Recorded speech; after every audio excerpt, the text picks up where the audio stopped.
दोस्तों, महिला world cup 2025 में आज ऑस्ट्रेलिया और टीम इंडिया के बीच हुए महामुकाबले में भारतीय बल्लेबाजों स्मृति मंधाना, हरमनप्रीत कौर और ऋचा घोष ने चौकों छक्कों की ऐसी बारिश की कि ऑस्ट्रेलियाई गेंदबाज पूरी तरह बेबस नजर आए। इस वीडियो में हम आपको भारत और ऑस्ट्रेलिया की महिला टीम के बीच हुए इस रोमांचक मुकाबले की पूरी हाइलाइट्स बताएंगे। अगर आपको यह मुकाबला पसंद आए तो हमारे इस वीडियो को दिल से एक लाइक जरूर कर दीजिए।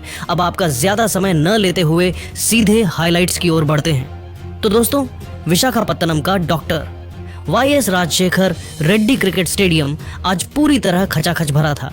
चारों ओर शोरगुल का माहौल था, जिसमें भारतीय और ऑस्ट्रेलियाई फैंस की दीवानगी साफ झलक रही थी। भारतीय फैंस नीले झंडे लहराते हुए भारत माता की जय और चक द इंडिया के नारे लगाते हुए अपनी टीम का हौसला बढ़ा रहे थे। ढोल नगाड़ों की थाप और उत्साह भरे नारे स्टेडियम में एक अलग ही माहौल बना रहे थे। मैच की शुरुआत टॉस से हुई, जो हर बड़े मुकाबले का पहला और सबसे अहम पड़ाव होता है। ऑस्ट्रेलिया की कप्तान एलिसा हीली ने सिक्का उछाला और जैसे ही सिक्का हवा में लहराया, दोनों खेमों की सांसें थम गईं।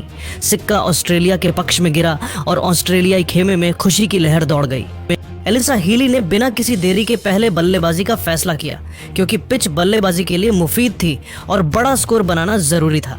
यह फैसला रणनीतिक रूप से सही था, क्योंकि ऑस्ट्रेलिया की मजबूत बल्लेबाजी लाइनअप भारत के सामने एक चुनौतीपूर्ण लक्ष्य रखना चाहती थी। ऑस्ट्रेलिया ने पहले बल्लेबाजी करते हुए 50 ओवर में 320 रन बनाए।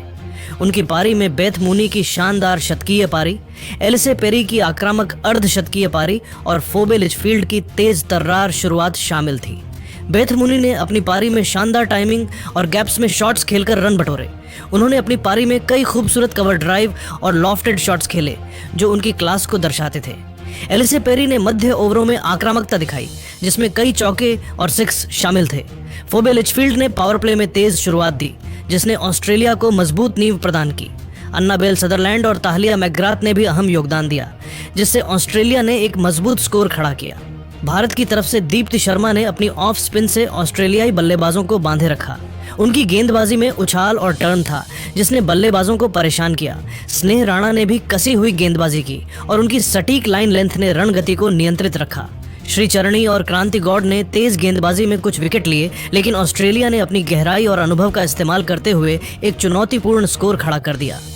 भारतीय टीम भी अपनी बैलेंस्ड लाइनअप के साथ मैदान में उतरी थी, जिसमें स्मृति और हरमनप्रीत जैसे दिग्गज बल्लेबाज, ऋचा घोष जैसे विस्फोटक फिनिशर और दीप्ति शर्मा जैसे हरफन मौला खिलाड़ी शामिल थे।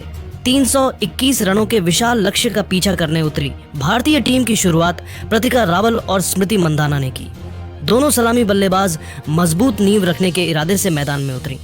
पावर प्ले में दोनों ने सतर्कता बरती, क्योंकि शुरुआती विकेट खोना टीम के लिए नुकसानदेह हो सकता था। पहले 6 ओवरों में भारत ने बिना विकेट गंवाए 35 रन बनाए। ऑस्ट्रेलिया की तेज गेंदबाज किम गार्थ और मेगन शट ने सटीक लाइन लेंथ के साथ गेंदबाजी की और भारतीय बल्लेबाजों को खुलकर खेलने का मौका नहीं दिया। किम गार्थ ने अपनी गेंदों को ऑन ऑफ स्टंप के बाहर रखा, जिससे बल्लेबाजों को ड्राइव खेलने में मुश्किल हुई। उनकी गेंदें शुरुआती ओवरों में हल्की स्विंग के साथ थीं, जिसने बल्लेबाजों को परेशान किया। मेगन शट ने इन स्विंगर और आउट स्विंगर का मिश्रण इस्तेमाल किया, जिससे बल्लेबाजों को बांधे रखा। स्मृति मंधाना ने मेगन शट की गेंद पर एक शानदार कवर ड्राइव लगाकर पहला चौका जड़ा। यह शॉट उनकी क्लास और टाइमिंग को दर्शाता था। गेंद को उन्होंने इतनी खूबसूरती से टाइम किया कि वह सीधे बाउंड्री के लिए चली गई। स्टेडियम में तालियों की गड़गड़ाहट गूंज उठी। प्रतिका रावल ने भी किम गार्थ की गेंद पर एक फ्लिक शॉट खेला, जो फाइन लेग की दिशा में 4 रनों के लिए गया। यह शॉट उनके आत्मविश्वास और तकनीक को दर्शाता था। दोनों ने मिलकर संयमित शुरुआत की, लेकिन ऑस्ट्रेलियाई गेंदबाजों का दबाव साफ दिख रहा था। 5वें ओवर में स्मृति ने अन्नाबेल सदरलैंड की गेंद पर एक शानदार लॉफ्टेड कवर ड्राइव लगाया, जो बाउंड्री के लिए गया। यह शॉट उनकी तकनीक और गेंद को पढ़ने की काबिलियत का नमूना था। प्रतिका ने भी ताहलिया मैकग्राथ की गेंद पर एक स्क्वायर कट खेला, जो पॉइंट की दिशा में 4 रनों के लिए गया। दोनों ने पावर प्ले के आखिरी ओवर में रन गति को बढ़ाया और भारत को मजबूत शुरुआत दी, लेकिन 7वें ओवर में ऑस्ट्रेलिया की स्पिनर अलाना किंग को आक्रमण पर लाया गया और उन्होंने आते ही कमाल कर दिखाया। अलाना ने प्रतिका रावल को एक फ्लाइटेड लेग ब्रेक डाली, जिस पर प्रतिका बड़ा शॉट खेलने की कोशिश में थी। गेंद हवा में उछली और मिड ऑन पर खड़ी एलिसे पेरी ने एक आसान कैच लपक लिया। प्रतिका रावल 20 गेंदों में 25 रन बनाकर पवेलियन लौटी, जिसमें 3 चौके शामिल थे। भारत का स्कोर 1 विकेट के नुकसान पर 40 रन था। यह शुरुआती झटका था और अब भारत को एक ठोस साझेदारी की जरूरत थी। प्रतिका की पारी ने भारत को एक स्थिर शुरुआत दी, लेकिन उनका जल्दी आउट होना ऑस्ट्रेलिया के लिए राहत की बात थी। अब मैदान पर हरलीन देओल आईं, जो दबाव में पारी को संभालने के लिए जानी जाती हैं। स्मृति मंधाना और हरलीन ने मिलकर पारी को आगे बढ़ाया। स्मृति ने अन्नाबेल सदरलैंड की गेंद पर एक खूबसूरत स्वीप शॉट लगाया, जो स्क्वायर लेग की दिशा में बाउंड्री के लिए गया। यह शॉट उनकी तकनीक और गेंद को पढ़ने की काबिलियत का शानदार नमूना था। हरलीन ने भी एशले गार्डनर की गेंद पर एक लॉफ्टेड कवर ड्राइव मारकर 4 रन बटोरे, जिससे उनका आत्मविश्वास साफ झलक रहा था। दोनों ने 10वें ओवर तक भारत को 1 विकेट के नुकसान पर 65 रन तक पहुंचाया। स्मृति ने किम गार्थ की गेंद पर एक और चौका जड़ा, इस बार एक शानदार स्क्वायर कट के जरिए। गेंद ऑफ स्टंप के बाहर थी और स्मृति ने इसे बिल्कुल सही टाइम किया। हरलीन ने भी जॉर्जिया वेयरहैम की गेंद पर एक फ्लिक शॉट खेला, जो मिड विकेट की दिशा में 4 रनों के लिए गया। दोनों ने संयम और आक्रामकता का मिश्रण दिखाया, जिससे रन गति धीरे धीरे बढ़ने लगी। 12वें ओवर में स्मृति ने ताहलिया मैकग्राथ की गेंद पर एक शानदार कवर ड्राइव लगाया, जो बाउंड्री के लिए गया। यह उनकी पारी का तीसरा चौका था और वह अब पूरी तरह लय में थी। हरलीन ने भी मेगन शट की गेंद पर एक लॉफ्टेड शॉट खेला, जो मिड ऑन के ऊपर से 4 रनों के लिए गया। दोनों की साझेदारी ने ऑस्ट्रेलियाई गेंदबाजों पर दबाव बनाना शुरू कर दिया था। 15वें ओवर तक भारत का स्कोर 1 विकेट के नुकसान पर 85 रन था। स्मृति ने किम गार्थ की गेंद पर एक और चौका जड़ा, इस बार एक शानदार लॉफ्टेड कवर ड्राइव के जरिए। हरलीन ने भी अन्नाबेल सदरलैंड की गेंद पर एक स्वीप शॉट खेला, जो स्क्वायर लेग की दिशा में 4 रनों के लिए गया। दोनों ने मिलकर 50 रनों की साझेदारी पूरी की और भारत अब लक्ष्य की ओर तेजी से बढ़ रहा था। लेकिन 16वें ओवर में जॉर्जिया वेयरहैम ने हरलीन को एक फ्लाइटेड गेंद पर चकमा दिया। हरलीन ने बड़ा शॉट खेलने की कोशिश की, लेकिन गेंद उनके बल्ले का बाहरी किनारा लेकर विकेटकीपर एलिसा हीली के दस्तानों में समा गई। हरलीन देओल 35 गेंदों में 30 रन बनाकर आउट हुई, जिसमें 4 चौके शामिल थे। भारत का स्कोर 2 विकेट के नुकसान पर 90 रन था। अब मैदान पर कप्तान हरमनप्रीत कौर आईं, जो अपनी आक्रामक बल्लेबाजी और दबाव में खेलने की काबिलियत के लिए मशहूर हैं। स्मृति मंधाना और हरमनप्रीत ने मिलकर ऑस्ट्रेलियाई गेंदबाजों पर दबाव बनाना शुरू किया। स्मृति ने किम गार्थ की गेंद पर एक शानदार सिक्सर जड़ा, जो लॉन्ग ऑन के ऊपर से स्टैंड्स में गया। यह शॉट इतना शानदार था कि दर्शक झूम उठे। गेंद स्टैंड्स में कहीं गायब हो गई और स्मृति ने अपनी मंशा जाहिर कर दी। हरमनप्रीत ने भी अलाना किंग की गेंद पर एक करारा पुल शॉट खेलकर चौका लगाया। उनकी यह शॉट उनकी आक्रामकता और इरादे को दर्शाती थी। दोनों ने 20वें ओवर तक भारत को 2 विकेट के नुकसान पर 135 रन तक पहुंचाया। स्मृति ने 45 गेंदों में 50 रन पूरे कर लिए थे और स्टेडियम में तालियों की गड़गड़ाहट गूंज रही थी। हरमनप्रीत ने भी ताहलिया मैकग्राथ की गेंद पर एक शानदार कवर ड्राइव लगाया, जो बाउंड्री के लिए गया। यह उनकी पारी का दूसरा चौका था। दोनों ने ऑस्ट्रेलियाई स्पिनरों को निशाना बनाया और रन गति को तेज किया। स्मृति ने जॉर्जिया वेयरहैम के ओवर में 2 चौके जड़े, जिसमें एक स्क्वायर कट और एक लॉफ्टेड ड्राइव शामिल था। हरमनप्रीत ने भी एशले गार्डनर की गेंद पर एक 6 लगाया, जो मिड विकेट के ऊपर से गया। गेंद इतनी जोर से हिट हुई कि वह स्टैंड्स में दर्शकों के बीच जा गिरी। दोनों की साझेदारी ने ऑस्ट्रेलिया पर दबाव बढ़ा दिया और कप्तान एलिसा हीली को गेंदबाजी में बदलाव करने पड़े। 25वें ओवर तक भारत का स्कोर 2 विकेट के नुकसान पर 165 रन था। स्मृति 75 रन पर खेल रही थीं और हरमनप्रीत 45 रन के करीब थीं। स्मृति ने अन्नाबेल सदरलैंड की गेंद पर एक और चौका जड़ा, इस बार एक शानदार लॉफ्टेड कवर ड्राइव के जरिए। हरमनप्रीत ने भी मेगन शट की गेंद पर एक स्वीप शॉट खेला, जो स्क्वायर लेग की दिशा में 4 रनों के लिए गया। दोनों की साझेदारी 80 रन तक पहुंच चुकी थी और भारत अब लक्ष्य की ओर तेजी से बढ़ रहा था। 28वें ओवर में स्मृति ने किम गार्थ की गेंद पर एक और 6 जड़ा, जो स्ट्रेट डाउन द ग्राउंड गया। यह उनकी पारी का दूसरा 6 था और वह अब शतक की ओर बढ़ रही थी। हरमनप्रीत ने भी ताहलिया मैकग्राथ की गेंद पर एक और चौका लगाया, इस बार एक शानदार कट शॉट के जरिए। 30वें ओवर में स्मृति ने किम गार्थ की गेंद पर एक स्ट्रेट ड्राइव लगाकर अपना शतक पूरा किया।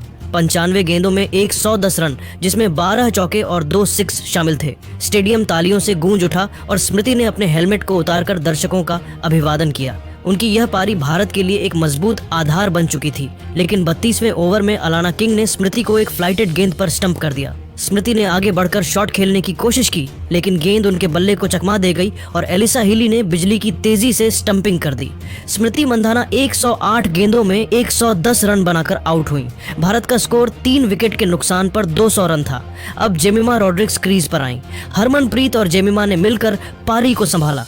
हरमनप्रीत ने एशले गार्डनर की गेंद पर एक शानदार 6 जड़ा, जो लॉन्ग ऑन के ऊपर से गया। जेमिमा ने ताहलिया मैकग्राथ की गेंद पर एक चौका लगाया, लेकिन 35वें ओवर में मेगन शट ने उन्हें एक यॉर्कर पर बोल्ड कर दिया। जेमिमा ने गेंद को मिस कर दिया और स्टंप्स बिखर गए। जेमिमा 15 गेंदों में 11 रन बनाकर आउट हुई। भारत का स्कोर 4 विकेट के नुकसान पर 215 रन था। अब ऋचा घोष क्रीज पर आईं और आते ही आक्रामक रुख अपनाया। उन्होंने जॉर्जिया वेयरहैम की गेंद पर एक गगनचुंबी 6 जड़ा, जो लॉन्ग ऑन के ऊपर से स्टैंड्स में गायब हो गया। यह शॉट दर्शकों को झूमने पर मजबूर कर गया। ऋचा ने मेगन शट की गेंद पर भी एक चौका लगाया, जो फाइन लेग की दिशा में गया। हरमनप्रीत ने भी अपनी आक्रामकता जारी रखी और अन्नाबेल सदरलैंड की गेंद पर 2 चौके जड़े। 38वें ओवर तक भारत का स्कोर 4 विकेट के नुकसान पर 240 रन था। ऋचा ने एशले गार्डनर की गेंद पर एक और 6 जड़ा, जो मिड विकेट के ऊपर से गया। हरमनप्रीत ने भी किम गार्थ की गेंद पर एक शानदार कवर ड्राइव लगाया, जो बाउंड्री के लिए गया। दोनों की साझेदारी ने भारत को लक्ष्य के करीब ला दिया था। 40वें ओवर तक भारत का स्कोर 4 विकेट के नुकसान पर 250 रन था। ऋचा ने मेगन शट के ओवर में 2 चौके और एक 6 लगाया, जिससे स्कोरबोर्ड तेजी से आगे बढ़ा। हरमनप्रीत ने 60 गेंदों में 70 रन बना लिए थे और वह नाबाद थी। 42वें ओवर में ऋचा ने ताहलिया मैकग्राथ की गेंद पर एक और 6 जड़ा, जो लॉन्ग ऑन के ऊपर से गया। उनकी बल्लेबाजी में आक्रामकता और आत्मविश्वास साफ झलक रहा था। 45वें ओवर तक भारत का स्कोर 4 विकेट के नुकसान पर 290 रन था। ऋचा ने 45 गेंदों में 60 रन बना लिए थे, जिसमें 7 चौके और 3 6 शामिल थे। हरमनप्रीत ने 70 गेंदों में 85 रन बना लिए थे, जिसमें 8 चौके और 2 6 शामिल थे। अब आखिरी 5 ओवरों में भारत को 31 रनों की जरूरत थी। 46वें ओवर में अन्नाबेल सदरलैंड ने टाइट गेंदबाजी की और केवल 4 रन दिए। ऋचा ने एक सिंगल लिया और हरमनप्रीत ने एक चौका लगाया। 40वें ओवर में एशले गार्डनर ने भी 5 रन दिए, जिसमें ऋचा का एक डबल शामिल था। 48वें ओवर में किम गार्थ ने 6 रन दिए, जिसमें ऋचा का एक चौका शामिल था। 44वें ओवर में जॉर्जिया वेयरहैम ने टाइट गेंदबाजी की और केवल 5 रन दिए, जिसमें हरमनप्रीत का एक चौका शामिल था। अब आखिरी ओवर में भारत को 20 रनों की जरूरत थी। हरमनप्रीत और ऋचा क्रीज पर थीं और स्टेडियम में सन्नाटा छा गया था। दर्शकों की सांसें थम गई थीं और हर कोई स्क्रीन की ओर टकटकी लगाए देख रहा था। आखिरी ओवर मेगन शट ने फेंका। पहली गेंद पर हरमनप्रीत ने शॉट खेलने की कोशिश की, लेकिन गेंद उनके बल्ले को चूक गई। Dot ball. स्टेडियम में तनाव बढ़ गया। अब 20 रन चाहिए थे। दूसरी गेंद पर हरमनप्रीत ने एक गगनचुंबी 6 जड़ा, जो लॉन्ग ऑन के ऊपर से स्टैंड्स में गया। स्टेडियम तालियों से गूंज उठा और भारतीय फैंस झूमने लगे। अब 14 रन चाहिए थे। तीसरी गेंद पर हरमनप्रीत ने फिर एक विशाल 6 लगाया, इस बार मिड विकेट के ऊपर। गेंद स्टैंड्स में गायब हो गई और दर्शकों का जोश चरम पर पहुंच गया। अब 8 रन चाहिए थे। चौथी गेंद पर हरमनप्रीत ने एक शानदार कवर ड्राइव लगाया, जो बाउंड्री के लिए गया। 4 रन। अब 4 रन चाहिए थे। 5वीं गेंद फिर डॉट रही, क्योंकि हरमनप्रीत ने शॉट मिस कर दिया। दबाव अपने चरम पर था और स्टेडियम में सन्नाटा छा गया। आखिरी गेंद पर 4 रन चाहिए थे। हरमनप्रीत ने मेगन शट की गेंद पर एक और 6 जड़ा, जो स्ट्रेट डाउन द ग्राउंड गया। गेंद स्टेडियम के बाहर चली गई और भारत ने आखिरी गेंद पर 321 रन बनाकर 6 विकेट से यह रोमांचक मुकाबला जीत लिया। विशाखापत्तनम का स्टेडियम भारतीय नारों से थर्रा उठा। भारत माता की जय और चक दे इंडिया के नारे गूंज रहे थे। दर्शक खुशी से झूम रहे थे और नीले झंडे हवा में लहरा रहे थे। यह भारत की वर्ल्ड कप में लगातार चौथी जीत थी, जिसने उनकी स्थिति को और मजबूत कर दिया। स्मृति मंधाना की 110 रनों की शानदार शतकीय पारी, हरमनप्रीत कौर की 85 रनों की कप्तानी पारी और ऋचा घोष की 60 रनों की विस्फोटक पारी ने भारत को इस विशाल लक्ष्य तक पहुंचाया। प्रतिका रावल के 25 रन और हरलीन देओल के 30 रन ने भी पारी को स्थिरता दी। हरमनप्रीत को उनके शानदार प्रदर्शन के लिए प्लेयर ऑफ द मैच चुना गया। उनकी आक्रामक बल्लेबाजी और आखिरी ओवर में ठंडे दिमाग से खेली गई पारी ने भारत को जीत दिलाई। उनकी पारी में 8 चौके और 3 6 शामिल थे और खास तौर पर आखिरी ओवर में उनकी बल्लेबाजी ने दर्शकों का दिल जीत लिया। गेंदबाजी में दीप्ति शर्मा, स्नेह राणा, श्रीचरणी और क्रांति गौड़ ने भी ऑस्ट्रेलिया को रोकने में अहम भूमिका निभाई। दीप्ति की ऑफ स्पिन और स्नेह की सटीक गेंदबाजी ने ऑस्ट्रेलियाई बल्लेबाजों को खुलकर खेलने नहीं दिया। श्रीचरणी और क्रांति गौड़ ने अपनी तेज गेंदबाजी से शुरुआती और मध्य ओवरों में विकेट निकाले, जिसने ऑस्ट्रेलिया को और बड़ा स्कोर बनाने से रोका। यह मुकाबला न केवल एक क्रिकेट मैच था, बल्कि एक रोमांचक जंग थी,